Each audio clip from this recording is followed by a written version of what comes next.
하나님의 말씀은 요엘서 2장 28절부터 우리가 지난주에는 제대로 이 부분에 시간이 없어서 못했는데 28절에서 32절까지 교독하겠습니다. 요엘서 2장 28절 그 후에 내가 내 영을 만민에게 부어주리니 너희 자녀들이 장래 일을 말할 것이며 너희 늙은이는 꿈을 꾸며 너희 젊은이는 이상을 볼 것이며 그때 내가 또 내 영을 남종과 여종에게 부어줄 것이며 내가 이적을 하늘과 땅에 베풀리니 곧 피와 불과 연기 기둥이라. 여호와의 크고 두려운 날이 이르기 전에 해가 어두워지고 달이 핏빛같이 변하려니와 누구든지 여호와의 이름을 부르는 자는 구원을 얻으리니 이는 나 여호와의 말대로 시온산과 예루살렘에서 피할 자가 있을 것이며 남은 자 중에 나 여호와의 부름을 받을 자가 있을 것임이라. 오 하나님 은혜를 감사합니다. 이 요엘 선지를 통하여서 우리에게 말씀하시는, 그리고 베드로 사도가 이 말씀을 인용하면서 오순절 성령 강림 참으로 새로운 언약에 적용이 되는 교회 시대를 열게 하시는 그 말씀으로 인용케 하셨던 그 뜻까지도 밝게 깨달을 수 있는 은혜의 시간 되게 하여 주옵소서. 진리의 성령님께서 우리에게 바른 교훈으로 지도하여 주옵소서. 예수님 이름으로 감사하며 기도드리옵나이다. 아멘. 자, 우리 지난 시간에도 말씀드렸듯이 23절에 보면 모래 이런 비라고 번역되어 있는, 자, 이런 비가 두 번 나오는데 이런 비를 너에게 적당하게 주시리니 이런 비와 늦은 비가 예전 같을 것이다. 여기서 먼저 나오는 이런 비는 이런 비가 아니고 한모래 선생이다. 그 다음에 적당하게를 하는 단어가 없었죠. 체데크, 의의 선생, 의의 교사라다. 그렇게 이야기했죠. 의의 교사. 생소한 말이죠. 성경에서 이런 말이 어딘가. 이게 쿰란 동굴에서 최근에 발견된 소위 에세네파의 문서에서 이 단어가 나와요. 의의 교사가 나와요. 의의 교사. 체데크 모래. 체데크 모델. 이게 의거든요. 의의 선생이에요. 의가 붙으면은 이게 인격이 나와야 되지. 의인데 의로운 비가 어디 있어? 그러니까는 이 모래라는 단어 자체가 보니까는 이게 rain이라는, 그다음에 early rain이라는 그 이런 비라는 뜻과 동시에 뭐가 있느냐 그러면 여기에 teacher가 있어. teacher. 자, 그럼 문맥상으로 이게 비냐 뭐냐 참 알기 뒤에 또 비가 나오니까는 그래서 비라고 이렇게 했는데 사실상 그게 말이 안 돼. 이런 비를 적당하게 줄 것이며 또 이런 비와 늦은 비 말이 안 되거든요. 그래서 번역사 하는 분들이 자연스럽게 비가 나오니까 비라고 그렇게 번역을 했는데, 이게 체데크 모래, 의로운 선생이다. 의로운 선생이 누구냐? 인류 역사에서 의의 교사로 오신 분이 바로 예수 그리스도다. 예수 그리스도. 너희 선생은 의로운 선생이다. 자, 이사야 10장 다시 한번 볼까요? 자, 이거 아주 중요합니다. 지금 이거는요, 이런 걸 발견하고 이런 분들은 이사야 10장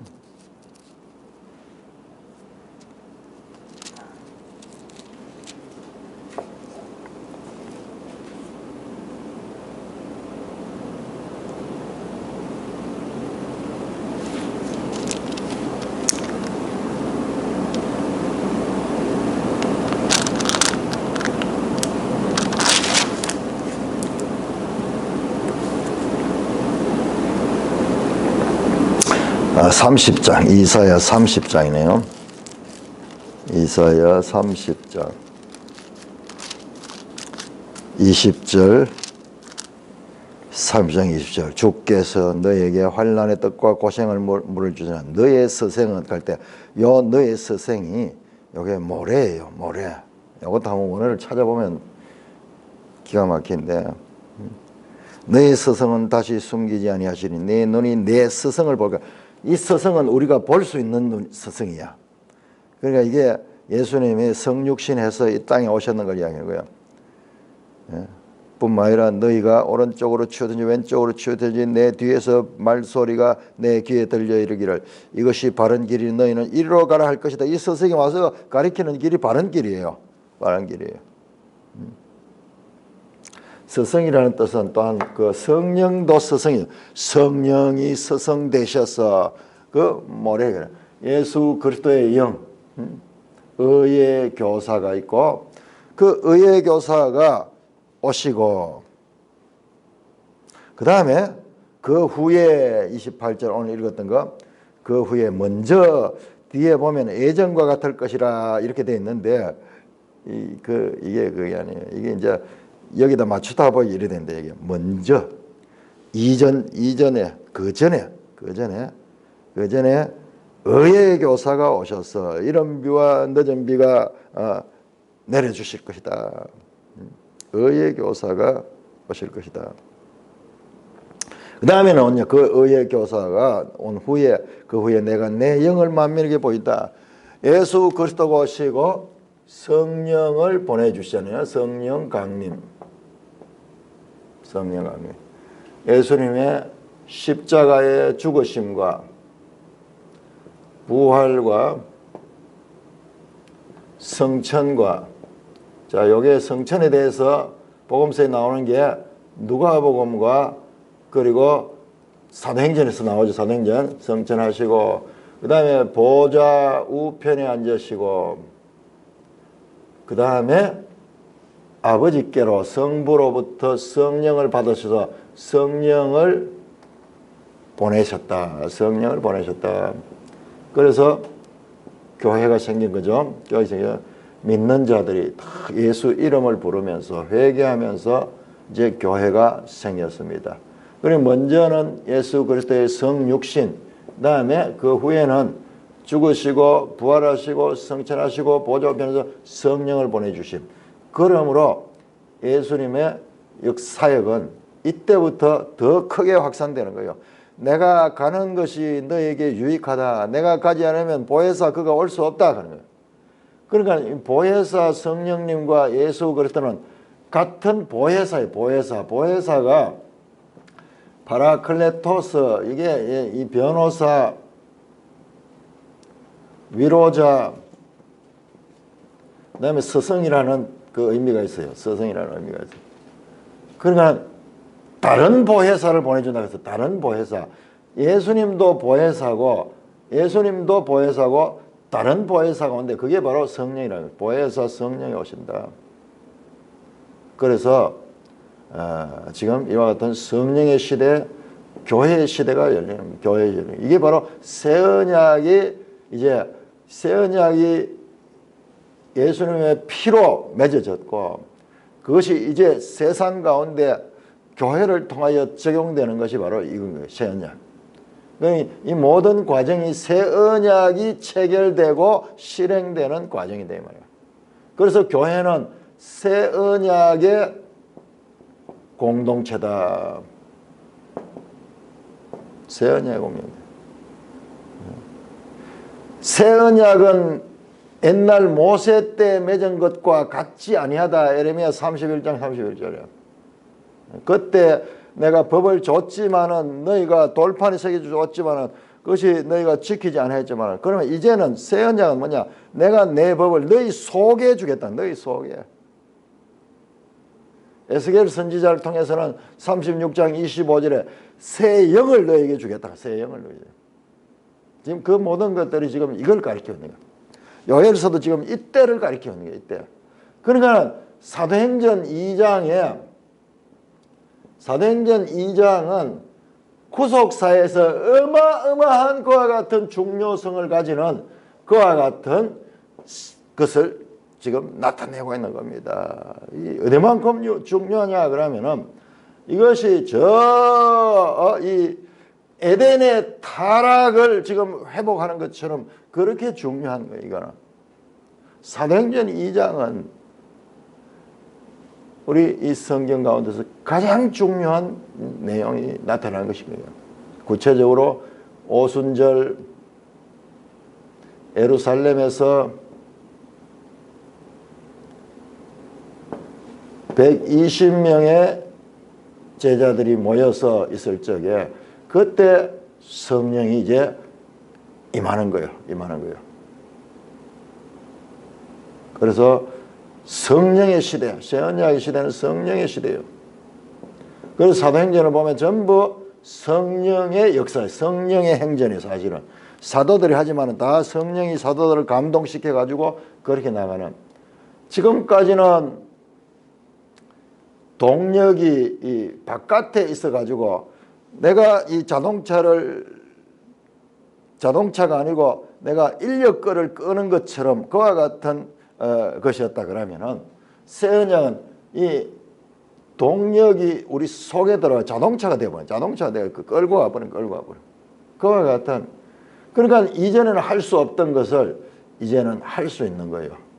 육신이 연약하여 할 수 없는 것을 하나님은 하시나니 바로 로마서 8장 2절에서 죄와 사망의 법에서 너희를 생명의 성령으로 옮겼느니라 그 말이에요. 육신이 연약하여 할 수 없는 것을 하나님은 하시나니 지금 그와 같은 시대예요. 그 새 언약과 옛 언약은 질적인 차이가 있다. 이 모든 것이 예수님의 공생애와 그 죽으심과 부활과 성천하시는 이 모든 걸 통해요. 예수 그리스도 통하여 이것이 바로 하나님의 큰일이에요. 큰일. 이것이 하나님의 큰일입니다.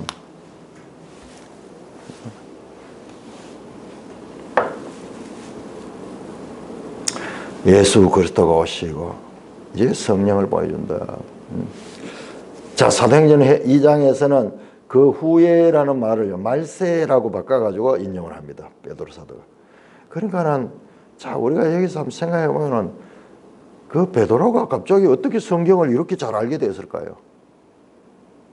성령이 그 직전까지만 해도 예수님 앞에 계속 헛소리하고 나중에는 도망가고 그랬던 그 죄인이 지금 어떻게 이 구속사의 본질을 깨면서 이 성경을 인용하면서 이렇게 할 수 있을까요? 이거는 성령의 역사예요.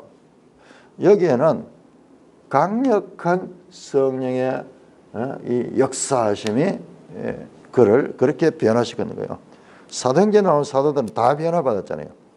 이 성령이 강력하게 역사하시면서 주님께로부터 배웠던 것들이 이 성령이 임하면서부터 이제 깨달아졌는 거예요. 그래서 지금은 완전히 다른 차원으로 이제 하나님의 사역을 예수 그리스도의 사역을 이어가는 거죠. 자, 내가 내 영을 내 영 루히가 루아흐 가는데 그 루아흐의 이 소유격부터 가지고 루히 나의 영을 하나님의 영을 성령이죠. 만민에게 부어준다. 자, 만민에게 부어준다. 매일 성경 주석을 보세요. 부어준다 하는 것과 만민에게 부어준다가 무슨 뜻인가? 자, 성막에 거룩한 관유를 보통 찍어 바르나. 자, 구약적인 그런 이 용어죠. 보통 그 기름을 바를 때 어떻게 하냐, 손에 찍어가지고 이렇게 발라. 그러나 한 가지, 제사장 임직할 때는 기름을 붓는 거예요. 기름 부음을 받은 자, 메시아흐. 기름을 붓습니다, 관유. 그 시편 113편입니까? 아론의 이 기름이 이 머리에서부터 흘러가지고 옷깃을 적시면서 쭉 흘러가는 그 장면처럼, 관유가 의미하는 것은 하나님의 신이 제사장에게 부어졌다. 성령의 기름 부음 그러잖아요. 성령의 기름 부음. 이 관유가 하나님의 신, 성령이죠. 제사장에 부어졌는데 이제 그 성령의 부음이 어떻게 만민에게 부어진다. 그러니까 이것도 어마어마하잖아요. 참 우리 성경은요, 어떻게 66권의 유기적인 관계를 못 보면요, 이게 안 보여요. 베드로가 그 이야기를 하잖아요. 너희는 왕같은 제사장이라고 했던 말씀이 지금 이 말씀에서 다시 깨달아지잖아요. 구약의 제사장들에게 왕에게 기름 붓은 그것이에요. 그것이 이제는 어떻게 만민에게 부어진다. 이게 이 새 언약의 때의 또 특징이 유대인만이 아니라 유대인과 이방인 분리됐던 것이 아니라 이제는 만민에게 계속 유대인이나 이방인이나 차별이 없느니라. 그 로마서나 바울의 가르침이나 이 모든 것들이 지금 여기서 만나잖아요. 전부 여기 포함되는 거예요. 각자 따로따로 떠져 있는 거지만 결과적으로 전부 다 이 새 언약을 지금 향하고 있는 거예요. 자, 여기서 만민이라는 단어가 중요한데요. 우리 매일 성경 보세요. 끝에 만민이라고 하지 않고 뭐라고 됐냐 하면 모든 육체에게 임하게 됐다. 모든 육체. 요게 바른 번역이에요. 그러니까는 모든 육체니까 모든 사람을 가리킨다. 그래서 이제 만민이라고 번역했는데, 자, 사람을 가리킬 때 모든 사람을 가리킬 때 네페시라고, 네페시. 그런데 지금 여기서 사용된 단어는 네페시가 아니고 콜 하는 게 모든이거든요. 콜 바사르라고 해도 바사르. 요거는요, 요 바사르는 프레쉬. 이건 육체. 고기예요, 고기. 그런 뜻을 가지고 있어요. 영혼을 가리키고 인간을 가리키는 점은 네페시라 그럽니다. 네페시.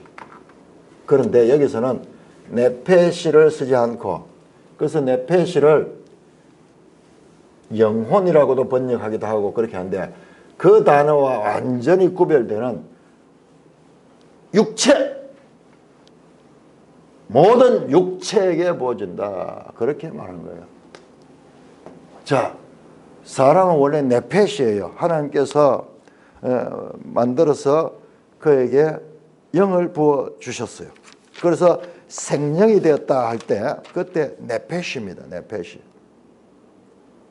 그런데 여기서는 그 네페시가 아니고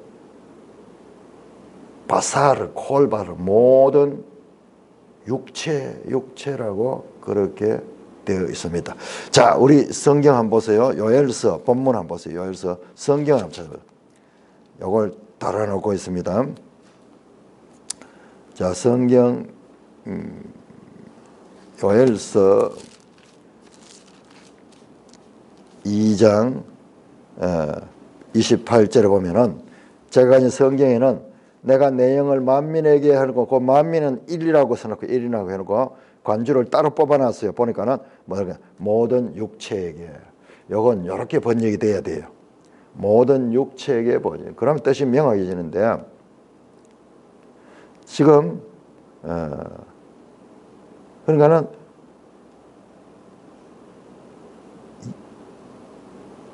육체에다가 영이 들어가는 거예요. 죽었던 것에서 살리는 거예요. 죽었던 거예요. 자, 그러면은 바사르가 뭐냐? 바사르가 뭐냐? 자, 우리 창세기 6장 하고 창세기 6장. 제가 이 본문을 해석을 여러 개를 봤지만은 우리 송재근 교수라고 참 대단한 분이 계셔요. 지금 그분은 또 교수도 아닌데 구약에 보면 그분이 썼는 구약의 내용들 보면은 깊이가 엄청나요. 엄청나요. 자, 6장 창세기 6장 3절 6장 1절부터 보면 사람이 땅 위에 번성하기 시작할 때 그들에게서 딸들이 나니 하나님의 아들들이 사람의 딸들의 아름다움을 보고 자기들의 좋아하는 모든 여자로 아내를 삼는지라. 자, 하나님의 아들과 사람의 딸들이 섞여서 아내를 삼는 거예요. 3절 같이 읽습니다. 시작. 여호와께서 이르시되 나의 영이 영원히 사람과 함께 하지 아니하니 이는 그들이 육신이 됨이라. 그러나 그들의 날은 120년이 되리라 하시니라. 그러면서 이제 수명도 급격하게 줄어드는데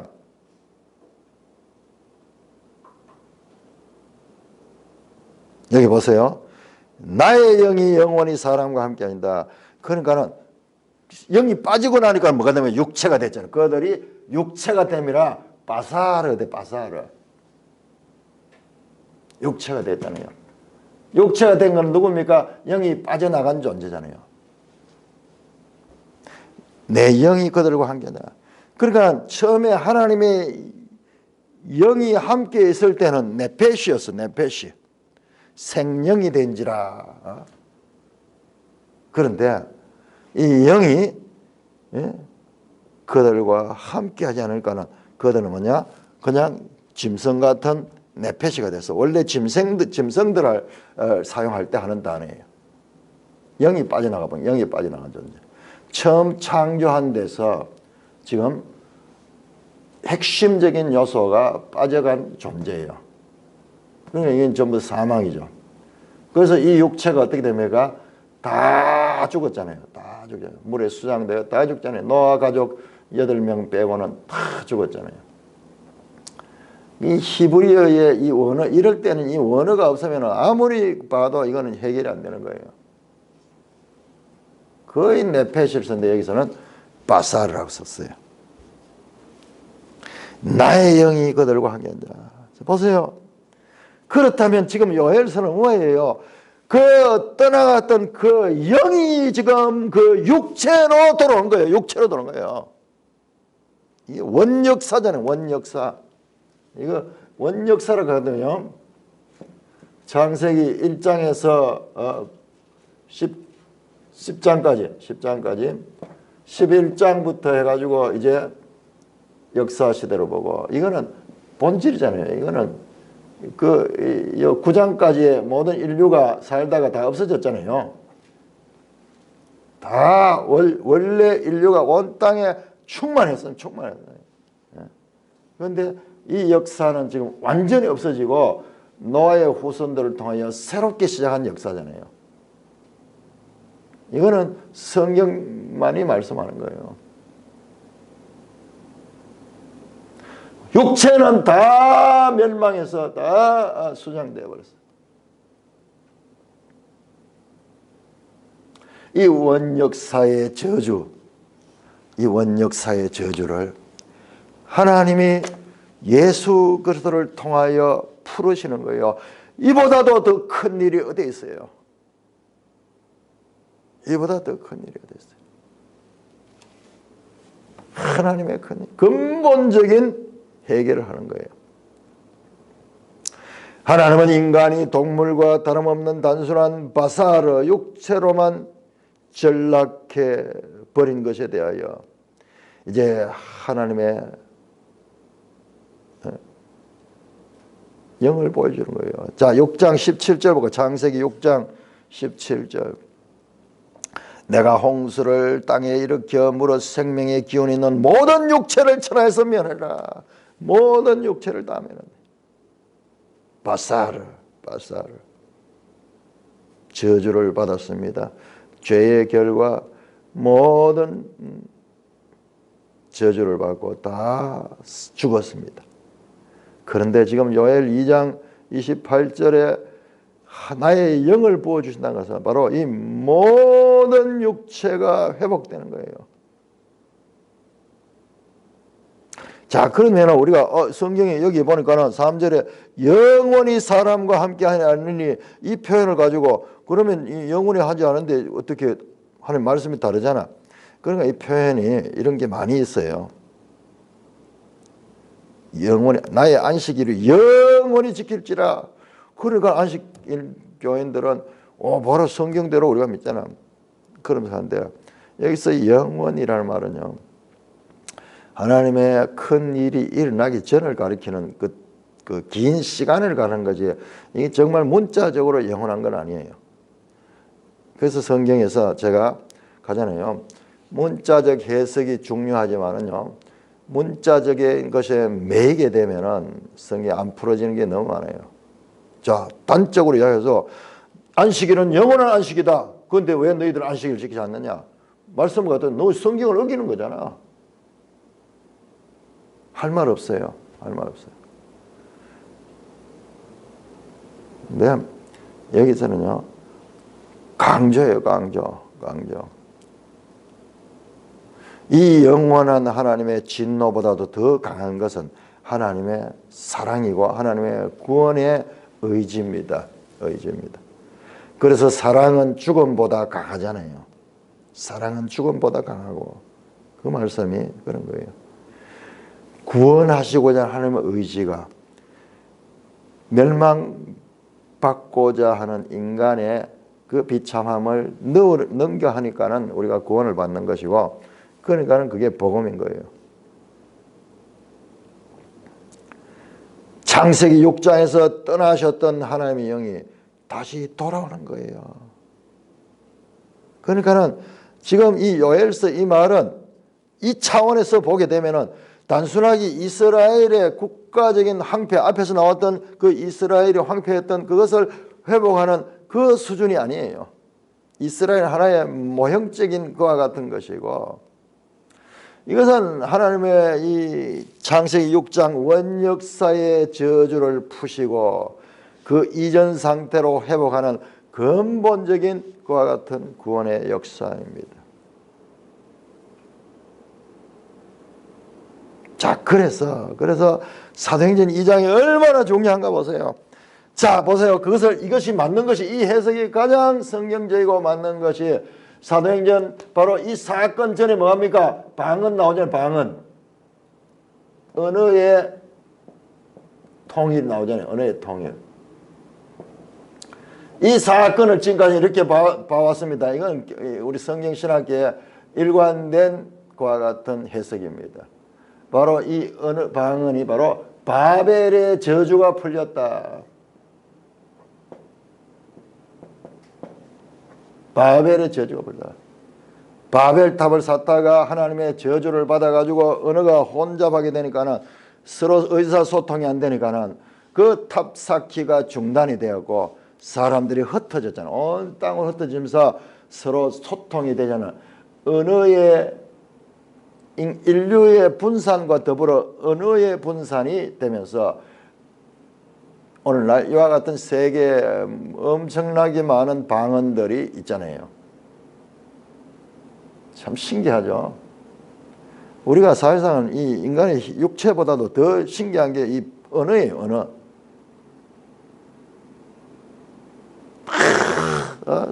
나라마다 언어가 달라요.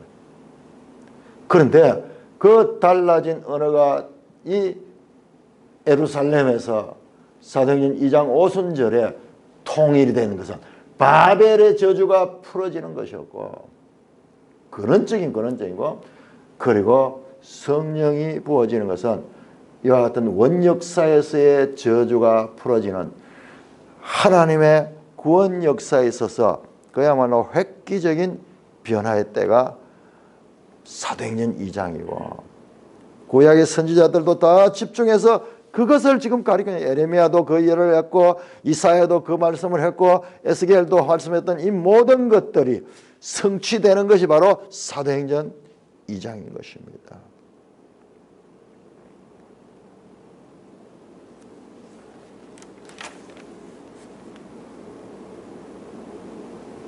그래서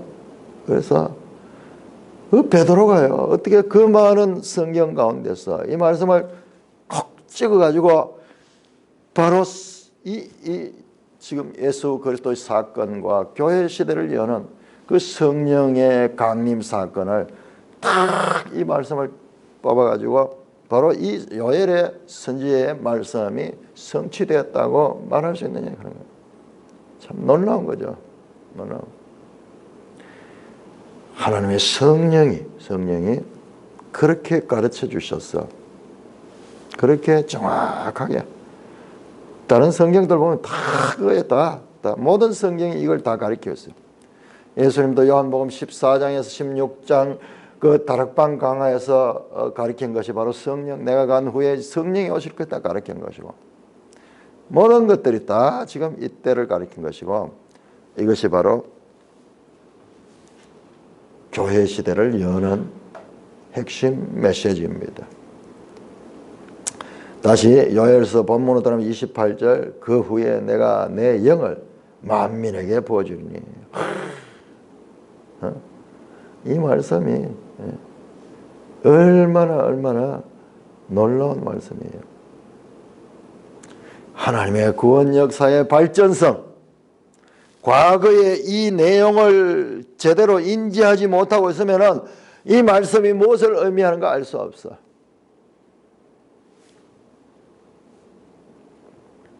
너희 자녀들은 장래 일을 말할 것이며 너희 늙은이는 꿈을 꾸며 너희 젊은이 이상을 볼 것이며 그때 내가 내 영을 남종과 여종에 부어준다 반복해서 성령을 부어줬어. 사람들이 남자 여자 차별도 없네요. 그리고 종이나 그런 이 자유인이나 차별도 없네요. 남종과 여종에게.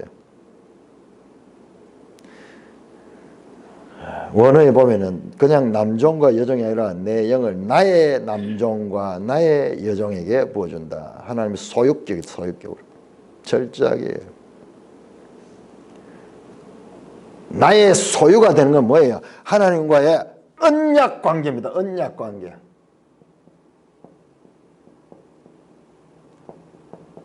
나의 소유된 백성. 그러니까는 우리 번역하면서 그 말이 좀 번거로우니까는 이것을 좀 빼뿌린데 이런 건 빼면 안 돼요.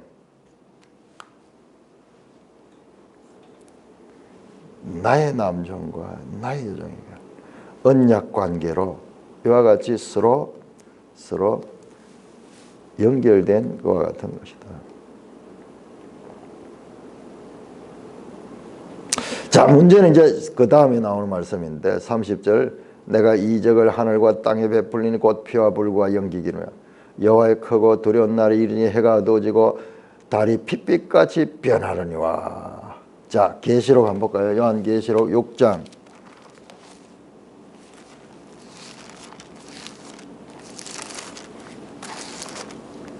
요한계시록 6장 12절. 내가 보니 여섯째 인을 뗄 때 큰 지진이 나며 해가 검은 털로 짠 상복같이 검어지며 달이 온통 피같이 되며. 지금 똑같은 이야기잖아요. 이것은 예수님의 이 재림의 때 일어나는 그와 같은 완성에 일어나는 현상은 그와 같은 현상, 우주적인 격변, 우주적인 격변을 가리킵니다. 그건 우리 헷갈리잖아요. 아, 그러면은 성령 오는 것까지는 알겠는데 왜 이 말씀이 왜 있느냐? 이거는 풀어지지 않거든요. 자, 이것은 선지자가 보는 것은 먼 미래를 보는데 초림과 재림을 한몫 보고 있는 거예요. 선지자가 이 내용을 왜 알겠어요? 자기는 지금 하나님의 말씀을 대언하는 거예요. 대언하는 거. 앞에서도 말씀드렸죠. 지금 요엘서에는 계속 두 가지가 같이 보인다고. 초림의 때와 초림의 봉오리와 재림의 봉오리가 있는데 여기 다르잖아요. 옆에서 보면 다르지만 앞에서 보면은 같아요. 같이 돼 있어. 먼 산이 하나로 보이듯이. 그래서 선지자가 보는 것은 이와 같은 시야의 한계 여기서 보게 되면은 그렇게 됩니다. 겹쳐져 있다. 겹쳐져 있다. 어떤 것이 얼마나 중요한지 이런 거 선지자는 몰라요. 역사 가운데서 이게 이제 깨달아지는 겁니다. 그러나 우리가 성경을 깨닫는 것은 어마어마한 거예요. 자, 그런 다음에 32절입니다. 누구든지 콜 아세르, 계속 여기 만민에게 누구든지 모든 사람이 포함이 되죠.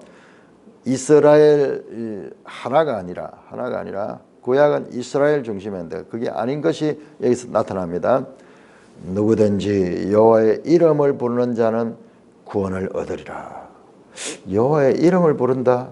이름을 부르는 게 뭐예요? 창세기 4장 26절에 처음 그때 에노스가 여호와의 이름을 불렀더라. 창세기 4장 마지막 절에 셋도 아들 낳고 그의 이름을 에노스라 하시니 그때 사람들이 비로소 여호와의 이름을 불렀다. 여호와의 이름, 하나님을 찾는 거죠. 하나님을 찾는. 그러니까 여호와의 이름을 부른 자는 구원을 얻습니다.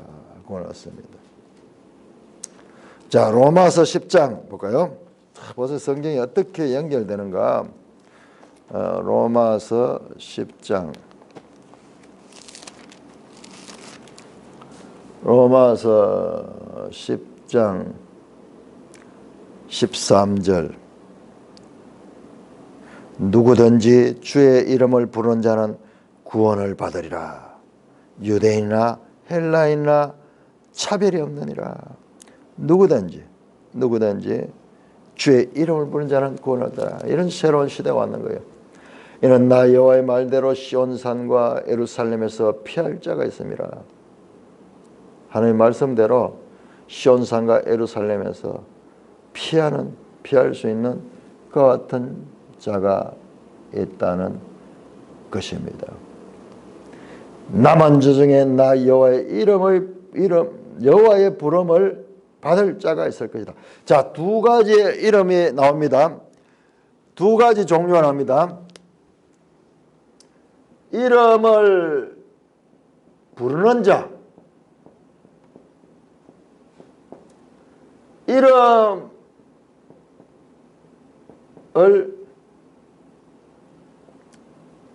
여호와께서 부른 자, 여호와께서 이름을 부르는 자가 있고 본인이 사람이 여호와의 이름을 부른 자가 있고 여호와께서 그 이름을 부른 자가 있어.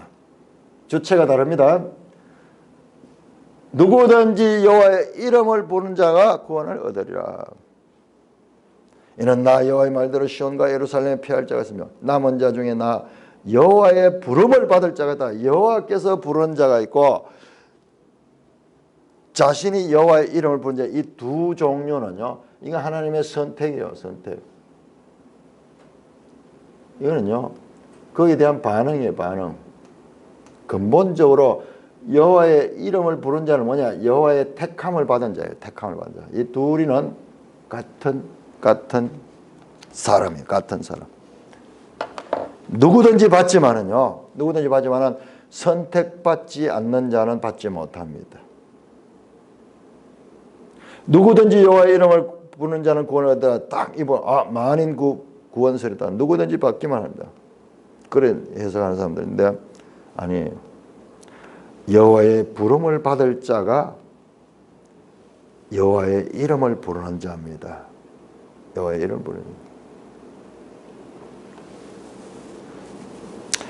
언약적 성실과 인자로 여호와를 향해서 소망을 두는 자들은 결국 하나님의 부르심을 받아서 구원의 반열에 장. 그러니까 하나님의 주권과 사람의 책임은 분리가 아니고 여기 지금 딱 나오네요. 하나님의 주권적 선택, 사람의 책임적 반응. 이 두 개는, 이 속에는 이것이 포함이 되어 있어요. 포함이 되어 있어요. 이런 기본적인 개념이 정립이 안 되면은 성경 아무리 읽어도 이해가 안 되죠. 자, 그런데 여기 보면은 이 영이 누구에게 주어지느냐?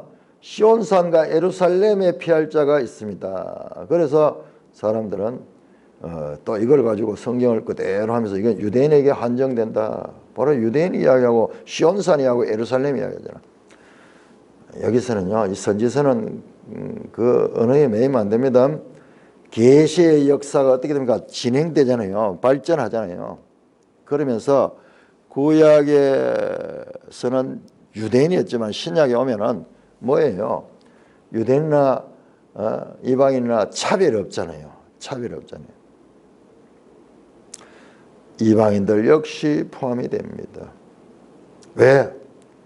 이방인 가운데 믿는 자들도 바로 새 언약 속에 들어와 있잖아요. 언약 백성, 같은 언약 백성이요. 예수 그리스도를 믿는 자들도 언약 백성이요. 그렇기 때문에 이거를 이제 정말 이제 그 사람들 주장 들어보면은 말이 맞아요. 틀린 말 아니에요.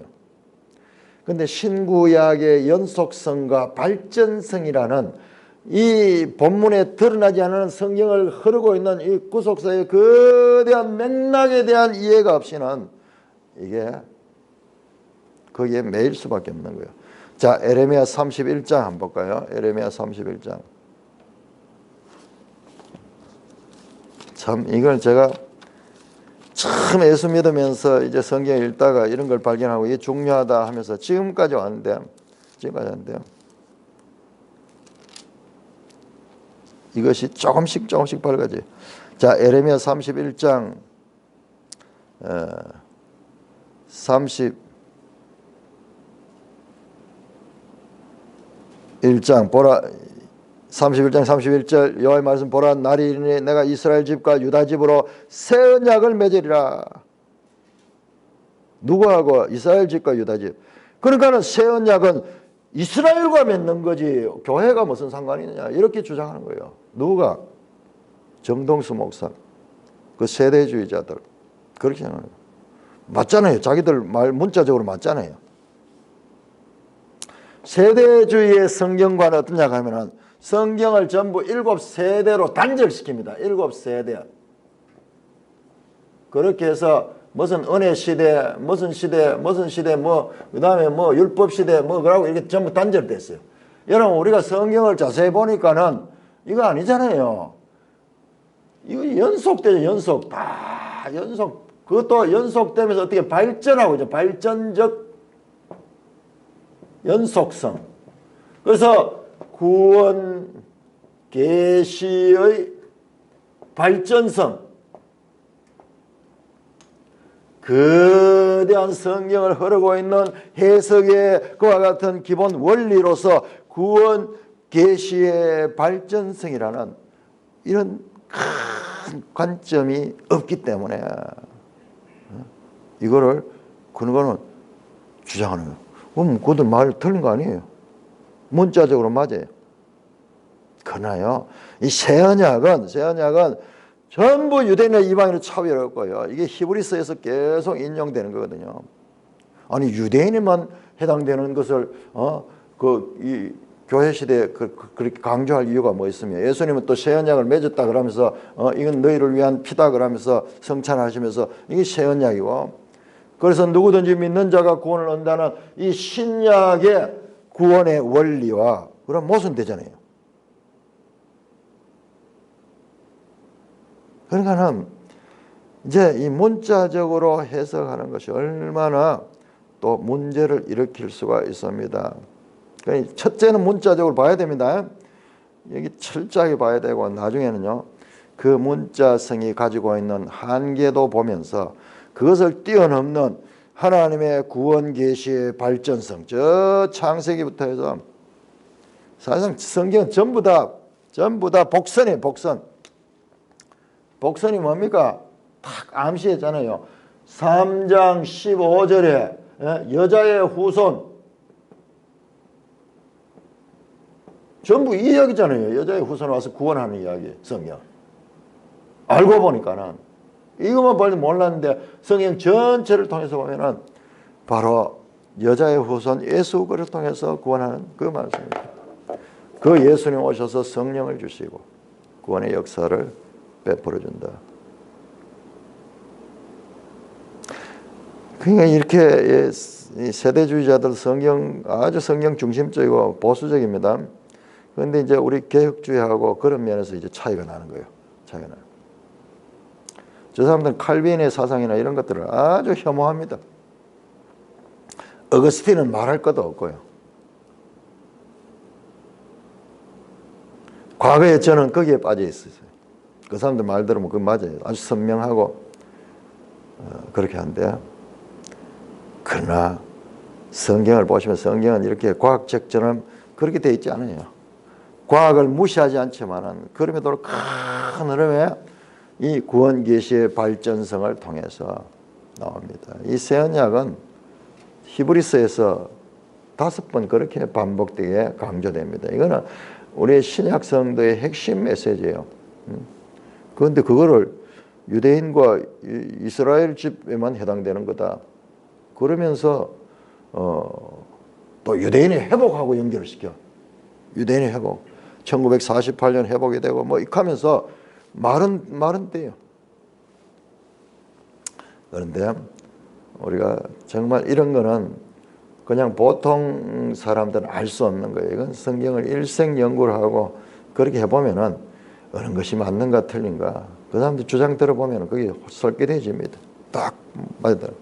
그러나 이 성경에, 그러니까 제가 이야기하는 구원 계시의 발전성, 그리고 시작된 종말론, 하나님의 주권과 사람의 책임이라는 이 세 가지 대원리, 성경에서 대원리를 우리가 가지지 아니하면은 성경 달달달달 외우면서도 오해를 하게 되는 것입니다. 이렇게 하나님께서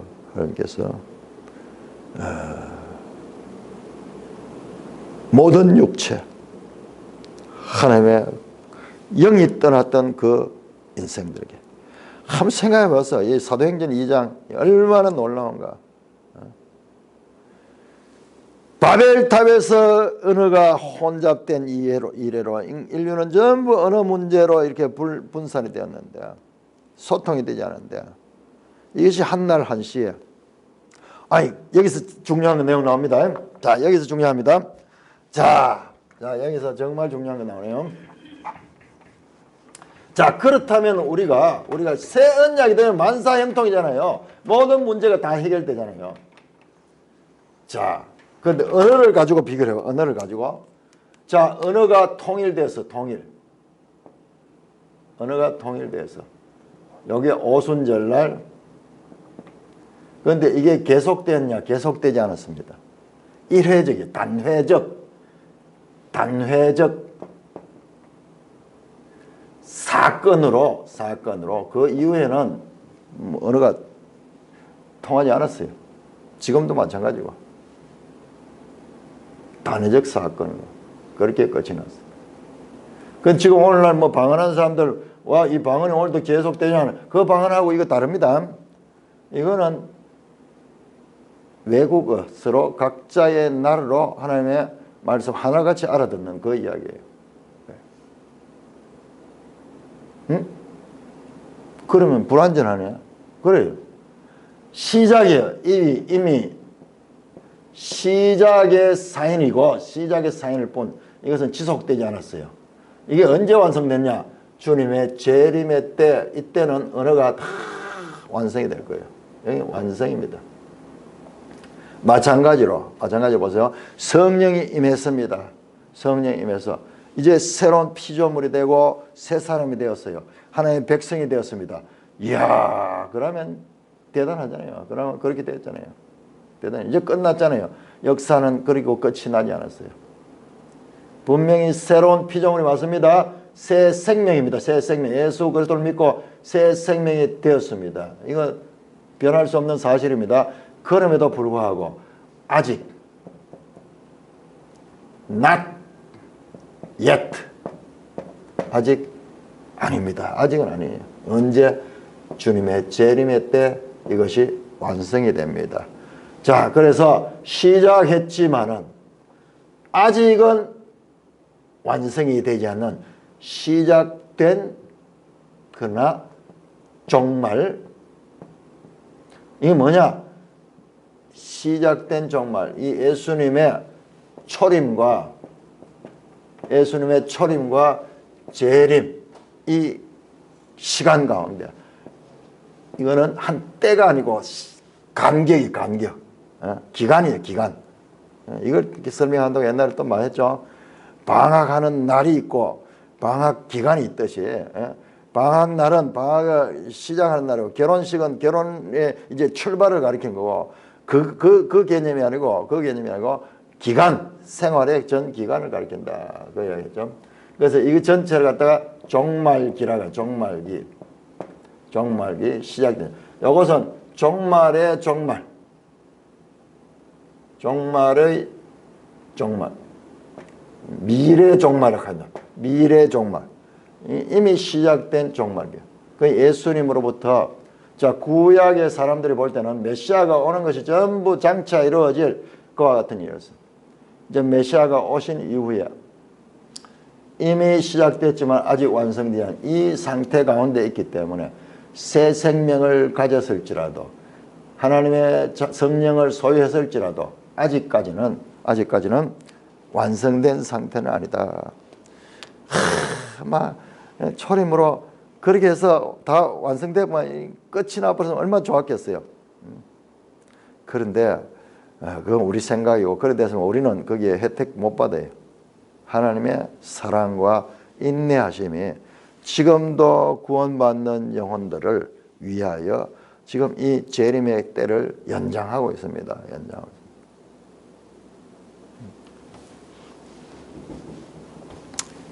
그러므로 이 문제까지도 해결되는 거예요. 야, 이때부터 이제 새 언약의 시대가 시작이 됐다는 걸 보여준 거예요. 하나의 사건처럼. 그 바벨의 저주가 풀리고, 그리고 저 원역사에 모든 인간이 하나님의 영이 없이 육체가 되었던 그 저주가 이제 풀려지면서 새로운 생명의 시대, 바로 이것이 교회 시대고, 이것이 새 언약 시대다. 새 언약 시대다. 이 요엘서는 그와 같은 하나님의 구속사의 중요한 시대를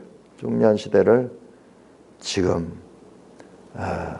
선포하고 있는 것입니다. 그런데 이거 가지고 어떻게 알겠어요? 근데 우리 신구약 성경을 다 가지고 사도들이 했던 그것을 통해서 보니까는 정확하게 그렇게 해석이 되는 겁니다.